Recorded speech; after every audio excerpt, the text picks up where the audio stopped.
चित्त का दर्पण मैला है, इसलिए ठाकुर जी नहीं दिख रहे हैं। और वो कैसे दिखेगा?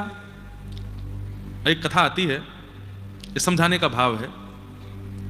एक गांव में कुआं था, नया कुआं बनवाया था गांव के लोगों ने, और नया कुआं बनवा करके उन सब लोगों ने योजना बनाई कि पहली बार इस कुएं का जल कोई संत पिएगा या फिर इस जल से कोई संत स्नान करेगा, उसके बाद हम गांव के लोग इसका प्रयोग करेंगे।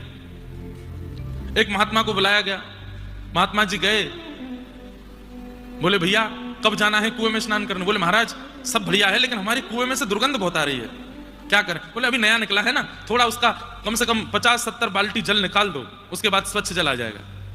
50-70 बाल्टी जल निकाल दिया, फिर भी दुर्गंध नहीं गई। महात्मा के पास जाके बोले अभी दुर्गंध नहीं जा रही। महात्मा बोले काम करो, तीर्थों का जल मंगाओ और तीर्थों का जल मंगा करके कुएं में डालो और एक दिन बाद फिर से जल निकालो, शायद स्वच्छ हो जाए। उसके बाद भी दुर्गंध नहीं गई। तीसरी योजना बनाई, उसमें चूना लगा दो, ये करो वो करो, जो जो योजना पानी को सुंदर स्वच्छ बनाने की सब कर ली। अंत में महात्मा बोले ये कुआं है कहां, मैं चलूं देखने? बोले चलो। महात्मा जब गए तो महात्मा गए तो थोड़ी पास आती दुर्गंध आ रही थी, भीतर झांक करके देखा तो उसमें 2 कुत्ते मरे पड़े थे। महात्मा बोले इनको क्यों नहीं निकाला तुमने? बोले आपने कहा ही नहीं कि इनको निकालो, आपने कहा जल निकालो, तीर्थों का जल डालो, इसमें ये कर दो, इसमें लिपाई पुताई करवा दो। अरे मूर्खों, पहले इनको तो निकालो।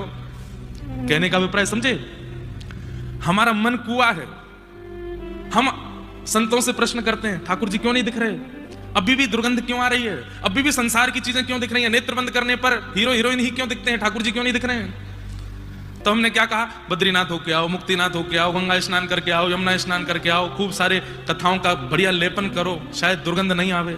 सब करके देख लिया, फिर भी दुर्गंध आ रही है। तब गुरुदेव ने चित्त में झांक के देखा तो अहमता और ममता, या फिर कहूं राग और द्वेष रूपी 2 कुत्ते मरे पड़े थे भीतर। अरे इनको तो निकालो पहले, जब तक ये नहीं निकलेंगे कैसे मन में पवित्रता आवेगी?